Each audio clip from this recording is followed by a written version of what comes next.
2 দিন ধরে জমানোর পরে এতটুকু হয়েছে। মুরগির স্কিন, মেটে এগুলো খেতে আমার ভীষণই ভালো লাগে। তো স্পেশালি আজকে আমার জন্যই রান্না করব। কড়াইতে তেল দিয়ে দিলাম পেঁয়াজ কুচি, রসুন কুচি আর দিয়ে দিলাম ডুমো করে কাটা কিছু আলু। সব একসাথে কিছুটা সময় ভেজে নেব। দিয়ে দিলাম পরিমাণ মতো লবণ আর হলুদ। এবার অল্প পরিমাণ মশলা দিয়ে দিলাম। মশলায় দিয়েছি আদা, জিরে, গরম মসলা আর ধনে।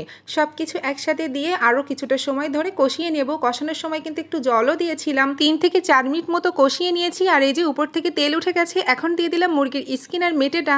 এই পর্যায়ে আর কিছুই দেওয়ার দরকার নেই, ভালো করে কষাতে হবে। এটা কিন্তু ঢেকে ঢেকে কষিয়েই রান্না করা হয়। এতে কিন্তু এক্সট্রা জল দেওয়ার প্রয়োজন হয় না। তবে আমার মনের শান্তির জন্য কিছুটা জল দিয়ে দিলাম।